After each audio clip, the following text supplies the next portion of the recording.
Welcome back to Let's Talk About It, a podcast sponsored by The Fuse and produced in the Elliott School of Communication at Wichita State University. I'm Bobby Berry. And I'm Jessica Newman. Thank you so much for joining us today. This is our second episode, and our topic of discussion today is going to be wellness. So I'll tell you now, we're going way beyond washing your hands and working out. Bobby and I have asked 3 guests to join us on the show today, and they're going to help us to understand wellness from a more holistic perspective. We all know that there's not just one thing that makes you a healthy person, so we're going to break down wellness into kind of 4 general subgroups: social, physical, emotional, and intellectual. So let's talk about it. To kick us off, we're going to welcome WSU student Maddie Bruun to the show. Hi, Maddie. Hi. Maddie is a senior this year, majoring in secondary mathematics. As someone experiencing college life right now, and in the middle of a pandemic nonetheless, we invited Maddie to share the student perspective, specifically as it relates to maintaining social and physical wellness on a college campus. Yes, and thanks for being here with us, Maddie. We're really excited to have you. So social wellness might not be the first thing that people think of when it comes to keeping yourself healthy, but research tells us that maintaining relationships and feeling like you're connected to the campus culture is really an integral factor for determining future collegiate success. So that said, would you mind starting off by just telling us some of the groups and the organizations that you are a part of on campus and maybe what motivated you to join them? Absolutely. So I am currently a member of the College of Applied Studies Ambassadors, and I'm a member of the Gamma Phi Beta sorority, and I'm also a transition mentor, but that's also a job, so I don't know how you want to label that, but also for the university. And I used to be a member of Student Ambassador Society and a Shocker Navigator, so I've done a lot and I've had a lot of fun. But I think my motivation for getting involved to kick off my college career was definitely I wanted to restart and have like a new beginning almost. In high school, I didn't have a lot of organizations that I was involved in or a lot of friends outside of school, so I was really, truly looking for that. I was looking for that social interaction, that leadership experience, and of course, the memories. So Maddie, do you feel like those experiences that you've had thus far, and I really like how you said almost like a restart, and some of the things that you're looking for to gain, do you feel like you've gained those now, reflecting back as a senior? Do you really feel like you've gained those things that you were looking for? Absolutely. I can 110% say that I am more confident in my leadership abilities. I actually didn't even think I had any coming to college, and all of a sudden, like last year, I held an exec position for my sorority that I never thought I would be able to do, and all of the memories that I've had are quite a few. My Snapchat memories are pretty full, and then definitely the social aspect, just looking to get away from classes or to take my mind off something. I always have someone to lean on. I love that. I think it's cool how much you grow in the 4 years or 5 years or however long that people are here. I don't know that everyone understands when you walk in just how much you'll grow beyond academics, once you're here. Let's pivot for just a second to physical wellness. So physical wellness can kind of be a foundation for other types of wellness. For example, if I'm not eating well or not exercising or whatever, usually my mental health is off as well, and I might not be as productive at work or whatever. So what's your kind of own personal motivation or inspiration for keeping your body physically healthy? It is my mom, absolutely. She is a health and wellness coach and works from home. She has her own business. Growing up, she always had us in sports or outside, just doing anything physical to keep us active. And then she would also, oh my goodness, sneak so many vegetables into dinner. It was crazy, and we couldn't leave the dinner table until they were gone. But definitely her for just showing me how she can balance being a mom and having a job, but also staying healthy and keeping us healthy she's definitely my inspiration. She was the first person I went to the gym with to lift weights and run, and we went together. That was actually my senior year graduation present, was a membership to a gym, and we would go all summer together. And so, yeah, she's my inspiration. As a mom, that makes me feel super convicted, like to make sure that, my kids are only 4 and 2, but I'm like, okay, I'm going to be that influence. I better get on it. I love the fact that you are recalling those memories in a very positive way. And I really love and appreciate that. And so one of the things that I do know about you, Maddie, is that you also like to work out yourself. So you are a member at Orange Theory Fitness. And so one thing I'm curious about, we all have heard of that whole freshman 15 and that myth, if you will, or reality for some. So did at any point with all of the obligations that you have, so being an ambassador, being part of all of these, the sorority that you're part of, did you feel at any point in time that you were sacrificing your ability to be physically well with some of the other obligations that you had as a student? Yeah, I would say sometimes I did. I would, get too overwhelmed or have too many things going on in order to have time out of my day to be able to go to the gym. But then also some days I would take advantage of that and just say, okay, I need a break right now. I've done way too much studying. I need to take my mind off of it. So I just go work out, and that's a place where I literally don't have to think about anything because someone is telling me what to do, which is so nice. And I can just then come back to my studying or my homework or whatever with a clear mind and refocus. That's excellent. And I think you kind of did answer the next thing I wanted to ask you, but just in case you have anything that you want to add to that, I do think that the time thing is probably the biggest issue that we hear in terms of people maybe not staying physically healthy, exercising specifically. And I'll admit I've said that. Again, I mentioned I'm a mom and I work full time, and it's very easy to say, oh, I just don't have time, to go exercise. But I think from what we've seen from you, it's definitely possible to do it all, so to speak. So do you have any tips or tricks on how you kind of manage all of those things? For sure, yeah. At the beginning of my week, I kind of look at it and Wednesdays I only have class until 4:30. That leaves me a large chunk of time in the evening to go work out. Or sometimes I even think about it, it's not like 2 or 3 times a week, it's 2 to 3 hours a week. And when you think about your whole week, only 2 or 3 hours, that's hardly anything. Right. So that's time that I can take for myself and put towards my physical wellness. All about perspective. Yeah. For sure, it's all about perspective. And so Maddie, as an individual who's been on this campus for many years, and when you think about wellness and the component of the physical side of it that we've been talking about, do you feel like Wichita State does a good job of providing students with those on-campus opportunities to be physically well? And if not, or if so, is there anything else you would like to see? Yeah, I think they do a great job. I mean, with the Heskett Center and now with the new YMCA, there are so many opportunities to just go in between classes and get in a quick jog or just a walk on the treadmill, or if it's a nice day, just walk on campus because it's so beautiful. Also, parking. You can't ever park close, so they do a great job of having you walk to class a long distance. But yeah, and I think those F45 classes as well in the Heskett Center are super great, again, for people like me who don't know what to do and they want to optimize that hour of time that they have so they can just go and have someone tell them what to do. Perfect. One other thing I really wanted to kind of touch on, something that you alluded to earlier. So obviously with your major, you're going to be a high school math teacher someday. I was really excited about that. So what experiences that you've had your 4 years here at Wichita State that you feel like you're going to take with you as you navigate to being a professional? What are some of those things that you feel will carry with you? I think through my social wellness and even physical, I can say that I'm capable more than I think I am of things, and even if that's being a positive role model or leader or doing more in the gym, I'm just so much capable of doing anything, I guess, than I think I am, and I think I can relay that to my students in terms of math or their home life, or if they're having trouble with social things, anything like that. They are capable of more than they think they are, and I think I'll take that with me, and also not to take things too seriously. It's okay to take a break, take a breath, and just reflect on, okay, this is one part of my day. What's my whole week look like? Or, I was just thinking back with sorority, with planning an event, and, I didn't get in that 2-week deadline of having to submit a form for an event, but it's okay because I can still go to the event, or you can still have fun, and I'm capable more than I think I am, and don't take everything so seriously. I love the way that you said that, Maddie.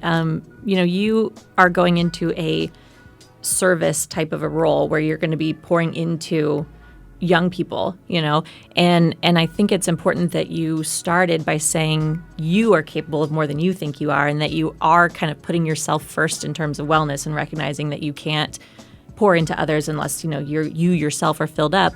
But then when I think of myself as a high schooler or high schoolers now, that's how they learn that stuff. It's not from people saying this is how to be well, but from seeing somebody who's done it well and seeing somebody who's taking care of themselves in all those different ways. So I love the way that you described that. Well, thank you so much for being here. We know that, time is really valuable, especially for you as a college student. So we just really appreciate you spending a part of your day with us on the show, and we'll talk to you soon. Thanks for having me. Thanks, Maddie. One of our goals on Let's Talk About It is to always bring our listeners both a student perspective as well as an expert perspective on each topic. So today we invited two WSU professionals to talk about it with us. Dr. Shareika Fisher, Assistant Director of First Year Programs, and Dr. Jessica Provines, Assistant Vice President of Wellness and the Director of Counseling and Prevention Services. Welcome to the table, and thanks for being here. Hi, welcome. Thanks for having me. Thank you. Yeah, thank you both. So let's start with you, Shareika. Could you just maybe briefly tell us about your educational career and sort of the path that you've taken in working in higher education? Sure. I'm going to make the story very short because it's Absolutely. a very long story.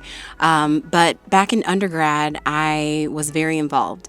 And I looked around, had all these leadership positions, and I was like, I really want to be the director of orientation at my undergrad. And so I was really close with her, so I went and had a meeting with her. And she was like, you can go to school for this, right? And I was like, what? And I was about to graduate, and I found out about higher education as an actual professional career. And turns out at my university, I went to the University of Louisville in Kentucky. They actually had the higher education student affairs program, one of the top ones in the country, actually. And she was like, you should apply. And I was like, okay. So I decided to go ahead and apply for the master's program, got in at the last minute, got a graduate assistantship. And from there, I've just kind of let the path unfold. After I graduated, I decided to go on a job search nationwide, and I ended up here at WSU 8 years ago. And I've held 3 or 4 different positions here on campus now. So it's been a pretty fun journey to see how everything happens, and it's been great. Now, this is a part that I find so interesting. Can you tell us what your 3 degrees are in? Oh, okay, yes. So I have a bachelor's in classical vocal performance, then I have a master's in higher education student affairs, and then my doctorate in educational leadership. So I used to be a classical musician. Yes, I find that just so interesting, because when you talk about intellectual wellness and you talk about occupational wellness and trying to find things that bridge the gap between what inspires you and what you do professionally, and sometimes finding those outlets and kind of those common themes to get you where you are, really focuses on that. So it's kind of inspiring that you have found a way to kind of tie all of those strings together. Yeah, for sure. And once I got through the master's program, I said, eventually I want to be a dean of a fine arts college. So, maybe I'll go back to my first love of music. I used to be a wedding singer. Oh, wow. I used to do lots of fun things. So I don't do that as much here in Kansas as I did back home. But I started in the church, and that's my wellness outlet is music. You will catch me in my office singing quite a bit. Wow. And so, Jessica, we'll turn it to you. And could you tell us a little bit more about the work that you do here on our campus? Yes. So as the Assistant Vice President of Wellness, my background is as a clinical psychologist in Kansas. And, we provide mental health services for students, really want to make sure that they are taken care of and supported emotionally through all of the trials and tribulations and struggles, particularly that they are all having this year as we face COVID. And then when I became director of the center, I had the opportunity. We were moving locations, and we were separating from another department on campus that we had been co-located with. So I had the opportunity to kind of reimagine and change our name. So we incorporated prevention services as well into counseling. So we're really invested in doing a lot of mental wellness promotion on campus, a lot of violence prevention, suicide prevention, substance abuse prevention, and we want to reach the students before those things become a problem and help them develop those healthy lifestyle behaviors so they can maintain wellness. And we have to have those things as our basic needs before we can really learn and grow academically. So we've had a refocus on prevention, and we're doing both the mental health treatment as well as trying to prevent you from needing mental health treatment. Now, Jessica, with your educational background, you virtually could work anywhere. And so what made you choose to be here on a college campus? Like, what was that deciding factor for you? Thank you. That's a good question. And I did not see myself working in higher ed. To be quite honest, I did not know that this was even an option for mental health providers. And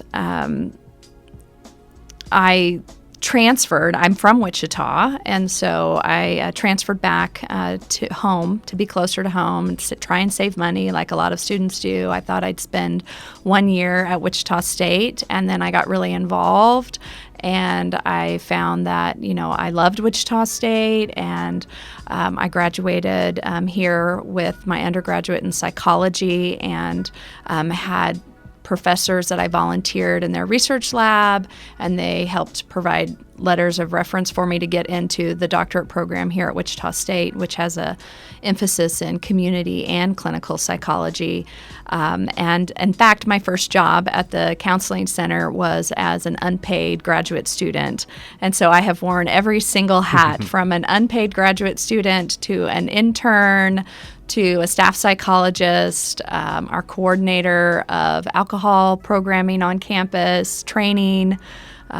I served as the director of a APA accredited internship program, then our associate director, then director, now the AVP of wellness. So kind of like Shareika, once I found out that this was an option, I honestly, when I worked as a grad student, I was like, I love this. Mm-hmm. How can I do this for the rest of my life? I want to work here forever. Wow. And so I'm very passionate about Wichita State and our students, and this allows me to do both.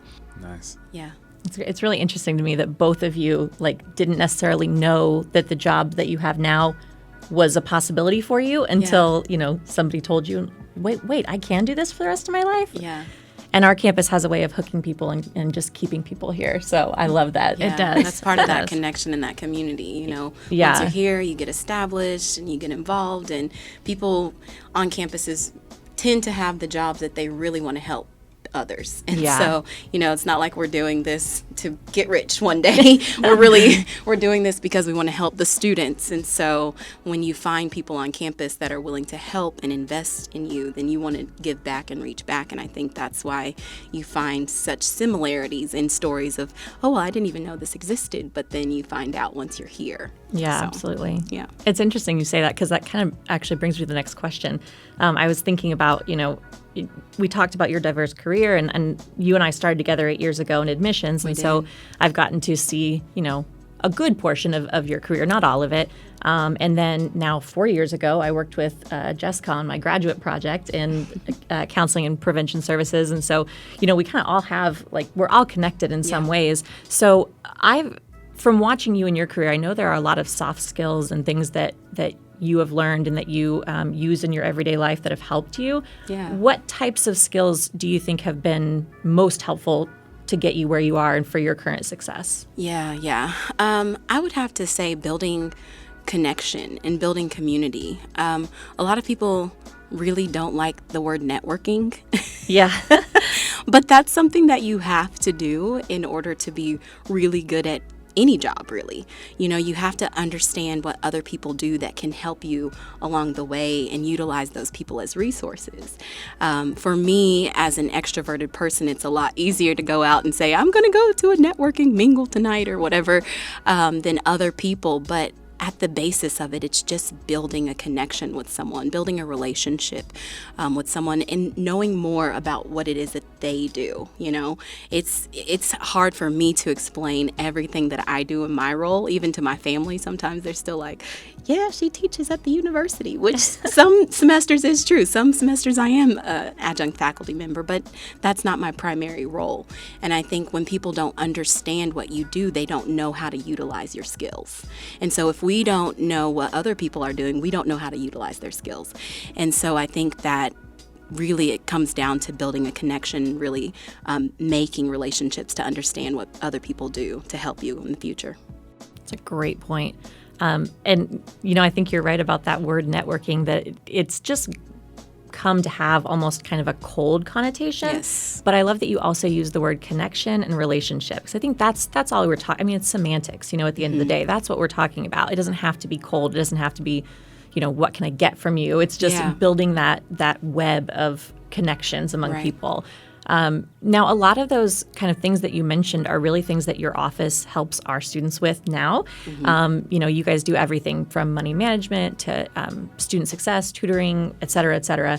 So could you just highlight maybe a couple of the services that you feel like bring great value to our student population? Yeah. So I fall under the Office of Student Success. And so student success, we say, is the umbrella of 4 pillars, which is first-year programs, which is orientation and new student programs. So we focus on a specific population. Then we have student money management, and that's really to help with the core finances of how to build financial literacy as a college student. And then we have supplemental instruction and academic resources, which kind of tie together. So that includes tutoring. And then our 4th is our success coaches, which there's one in each academic college. And I really think right now, one of our primary resources that is underutilized is our success coaches. And that's because that they're new on campus, and a lot of people don't really understand what a success coach is or what they do or why they exist and why do I have an advisor and a success coach. And really the success coach is there to bridge that gap between the advisor, the faculty, the departments, student money management, student involvement. They're really that go-to professional where you can really rely on their professional opinion. We get our friends' opinions, we get feedback from family members, but when you have someone on campus who it's their job to know the resources, they're going to help connect you to what you need at that moment. And so I think that that's one of the most underutilized pieces of our office that we have right now. But I will say that student money management is also a key piece. I mean, that's one of the things that I wish we would spend more time in pre-K through 12 on, is financial literacy for students, because when you come into college and you're thrown into a residence hall and you don't really know how to budget, and you get a meal plan, but there's Starbucks on campus and you want that every day, and there's Chick-fil-A and that's my favorite, like it's how do you balance this? And then you get to the end of the semester or midterms and you're like, oh my gosh, I have to call home for money. And you shouldn't have to, but we are not exposed to that at an early age in the United States. And I feel that goes back with credit history, that type of thing. So student money management is a really good resource for students on our campus for credit, taxes, just financial literacy items as well. We have a show coming up soon where it's a topic of financial literacy. So we'll be talking about that here soon. So we're excited about that as well. Thanks for previewing that for us. Yes. So Jessica, your wheelhouse is in mental and emotional health. So what are some of the most frequent mental health issues and or problems that you're seeing on our campus? And why do you believe those are some of the things at the top of your list? Well, for several years, some of the most common presenting problems that would bring a student in for counseling have been anxiety, and then depression, followed by relationship issues. And so recently we have seen an increase in anxiety, and we actually have done some surveys of our students about what was bringing them in since the pandemic, and anxiety has increased, and COVID, over 50% of our students who are presenting are reporting that part of their issue has been exacerbated or caused by COVID-19 and the precautions. It might be social isolation. We're seeing a lot of that. Students who had pre-existing mental health conditions are particularly vulnerable during this time. Maybe the routines that they had set up and just that natural rhythm to your day by going to school and interacting with peers has all been kind of taken away. And so there's also the economic devastation that students are struggling with, in addition to the stress. I mean, everything that we have done has been completely changed. The way we learn, the way we work, the way we interact with peers, Shop. the way we shop. Right. I mean, everything. And so anytime that we have stress, even if it's a good stress, a change, that increases the potential for mental health problems. And so we've really been dealing with multiple, I think, public health crises at this time, in addition to trying to manage the virus and the pandemic. We have a lot of the impacts of that it's having on mental health. We're seeing an increase in substance abuse and overdoses, and some emerging data that suicide rates are increasing at this time. And I think that has a lot to do with social isolation. And, like Shareika was saying, connections are so important. I mean, we are relational people, and we need to find new ways to connect and really be intentional about having routine and getting activity and connecting with others during this very challenging time. So here on this campus, can you at least share with folks, whether students, faculty, staff, where they can go as far as resources that are available on this campus? Can you share where some of those places are for those who are listening? Absolutely. So for enrolled students, we are continuing through our office to provide mental health services in a telehealth fashion. So we're providing remote services, and so if someone is an enrolled WSU student, they can reach out to us on our website to schedule a first-time appointment, or they can give us a call and schedule an appointment to meet with a mental health counselor. And then in addition, if there are crises, so they need someone right away, we have local resources in the community that you can reach by calling the national lifeline number. It's 1-800-273-TALK.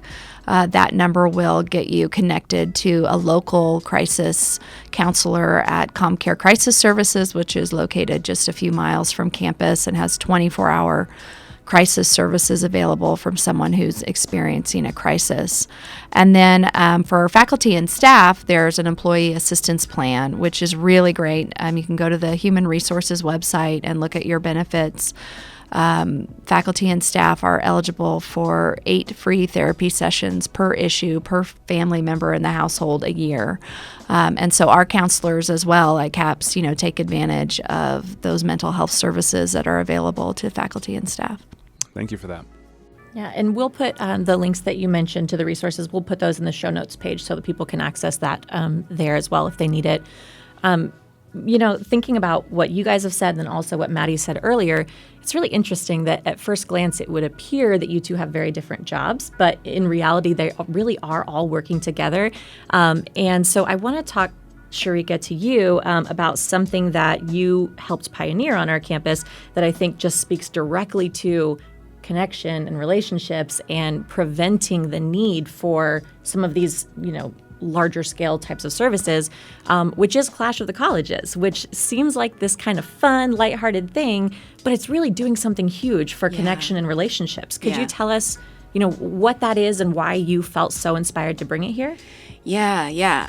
Clash is my brain baby, and it's going to be a legacy that I hope lives for a really long time on our campus, and something that I'm super proud of. But what the underlying piece of Clash is building community and connections and relationships.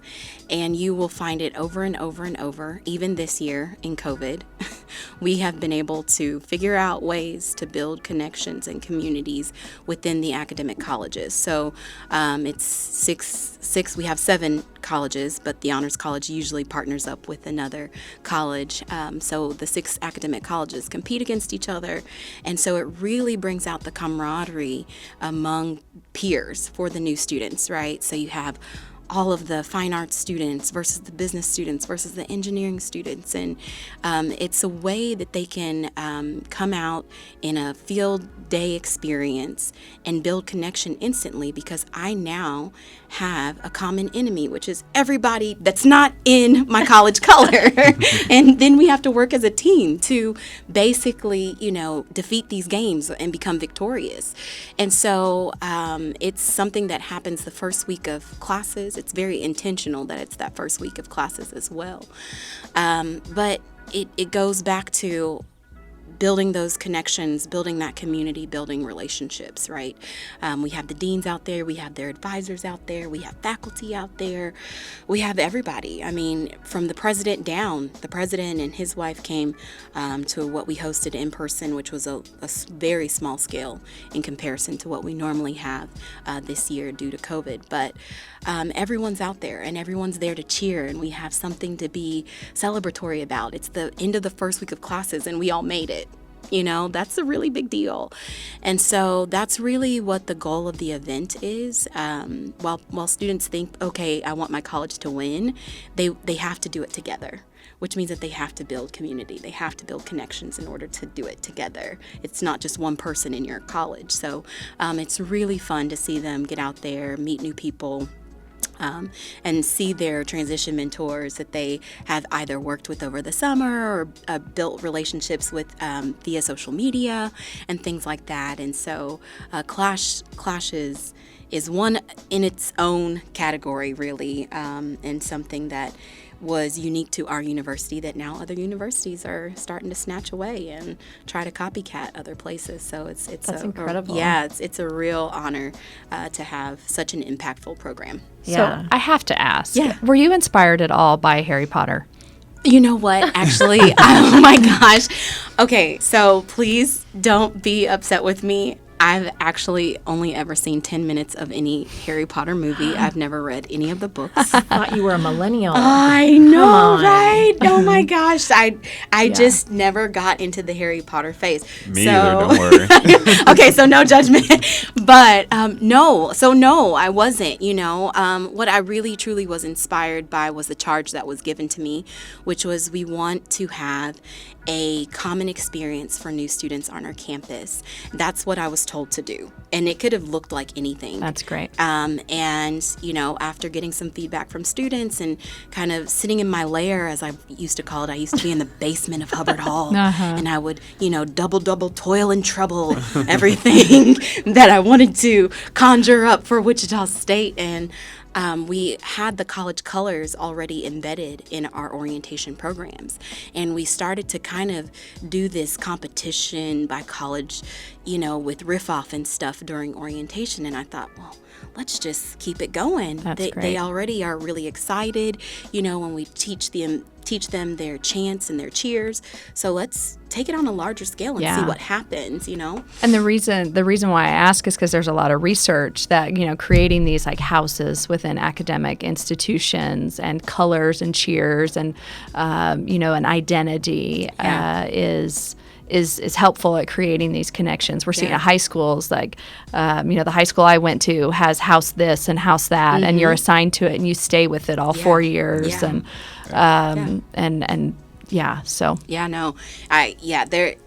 Of course there was some student development theory and some theoretical frameworks that was put into place when I was conjuring up and doing my double toil and trouble spell.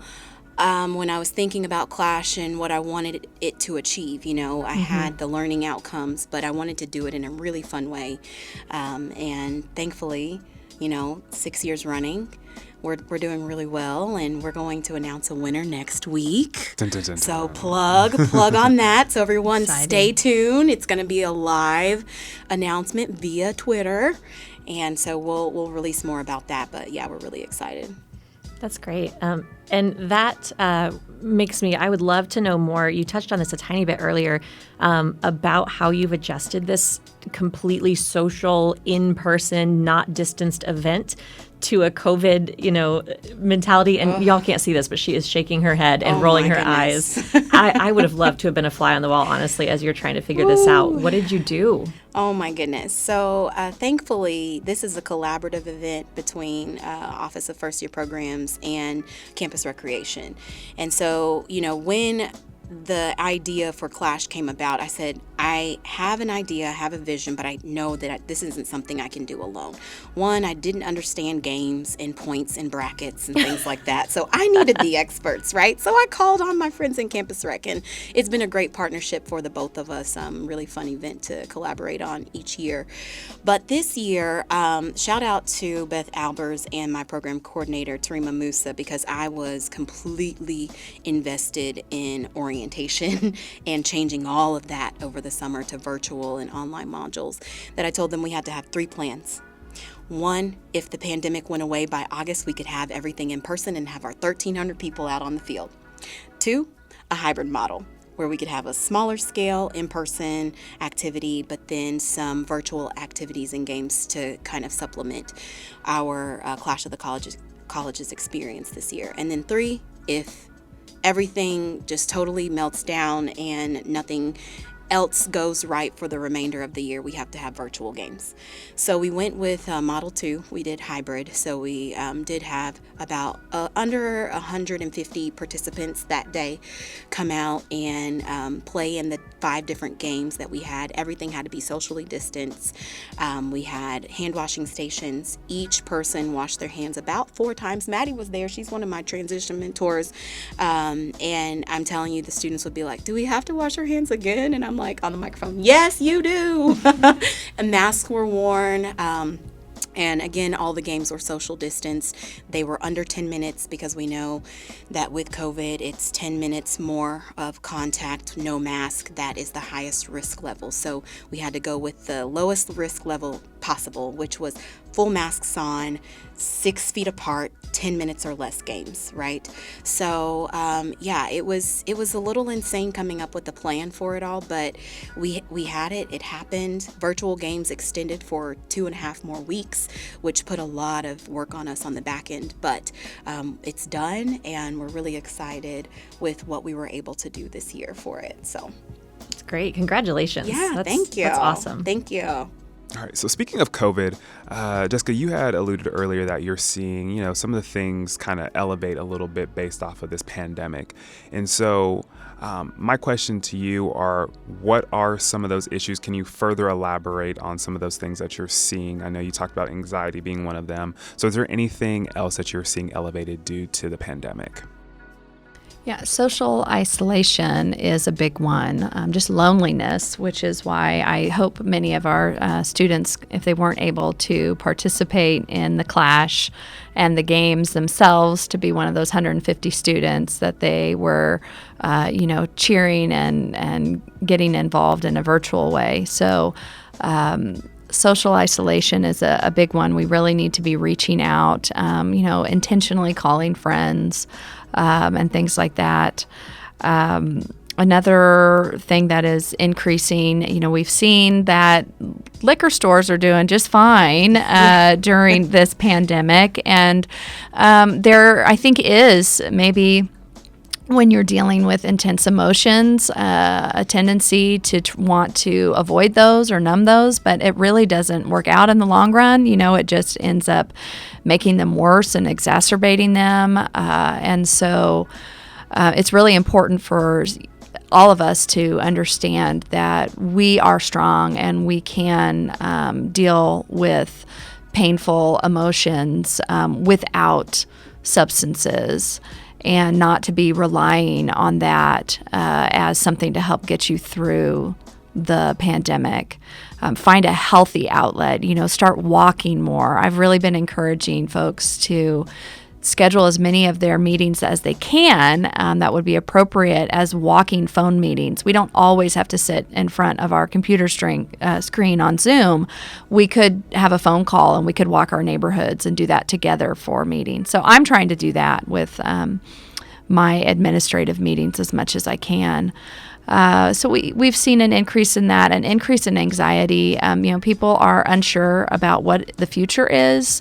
We make a plan and then we make another plan and then we adjust and then we pivot and then it's a fluid situation. And, we hear these things over and over and over again, right?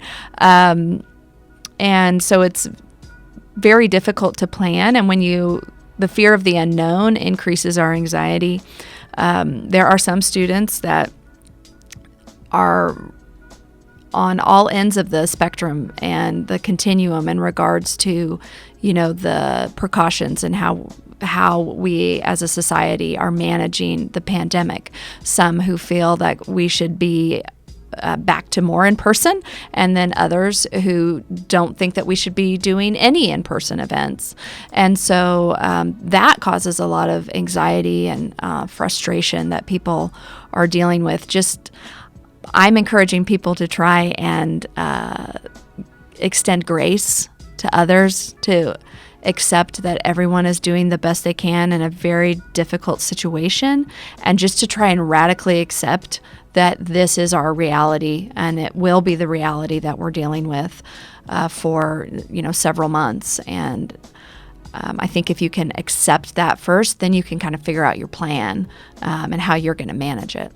One of the things the common theme that all of you have had to talk about today is that of a relationship, connection, community. That seems to be a very common thread here. And so, Jessica, I pose this to you again. So as we're all navigating through life, many crave a sense of belonging. I think, this whole notion of purpose, what does that look like? Where do I fit in? So how important do you believe having a connection to something that's greater than yourself is for people? Oh, it's super important. We need community. We need to be a part of something and have relationships. As I'm thinking with Shareika, I'm like, how can we extend Clash? How can we make it like House Gryffindor, throughout their whole 4 years, right? And hopefully they do that in their colleges, to be a part of that and to be proud to be a part of that community. Community is, as humans, we are the most relational creatures on the planet, and we thrive and are healthier when we are in healthy communities. And I think something that's been a challenge, for students is to find purpose, because many of us, not all, but some are working, and many of our students are working, but they may have a career and that are just doing some professional development as a student. But many students identify as a student, and when that is taken away, your ability to get up, get dressed, go to class, grab your book, walk in between classes, meet other students, and you're just doing it online, you've lost a lot of who you are. And so I had, some students who elected to maybe take the summer off because they didn't want to do online classes and they thought that would be good. But then they were lost all summer with no purpose and no really, direction of what to do every day.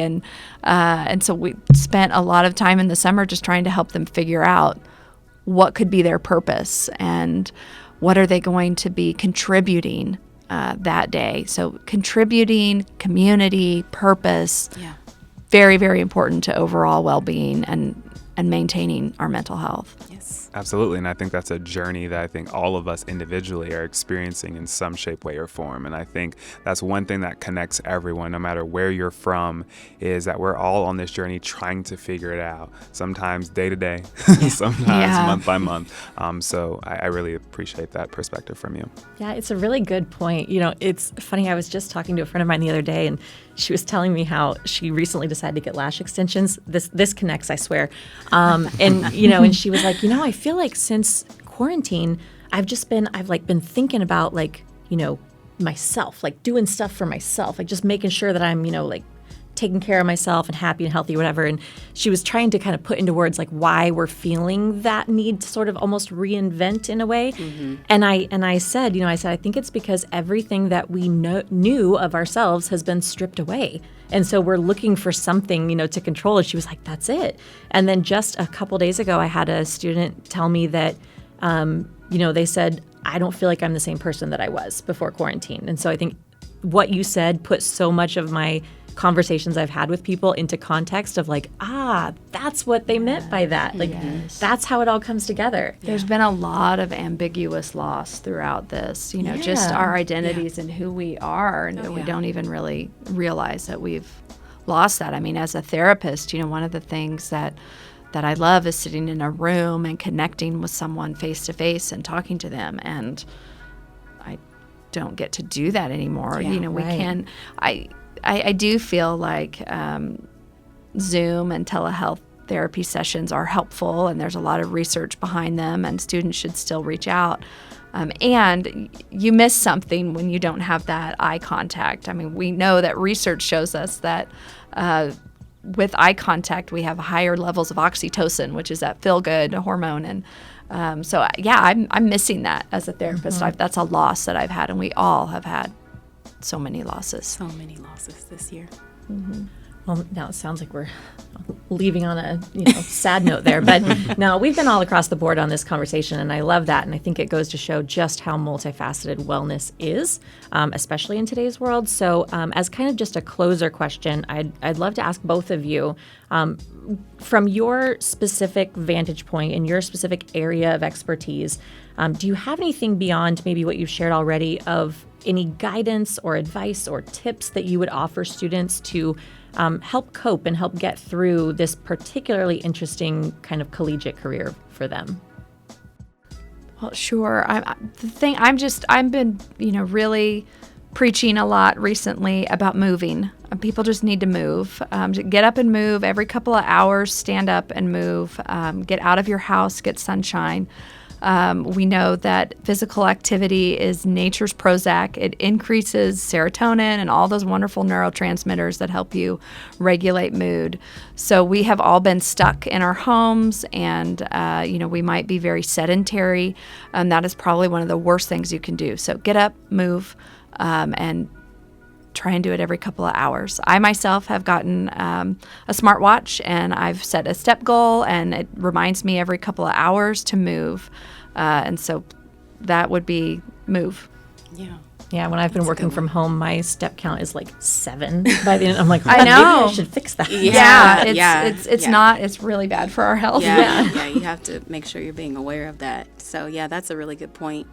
I would say make sure that, as you mentioned, what can you do to make yourself feel good today? Not YOLO, because sometimes people take YOLO too far. You know what I'm saying? True. Like, you still have to have boundaries with you only live once, okay?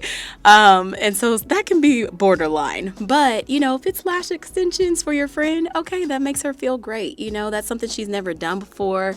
That makes her feel pretty. That gives her a new sense of beauty, which is a new sense of purpose, really, right? Sure.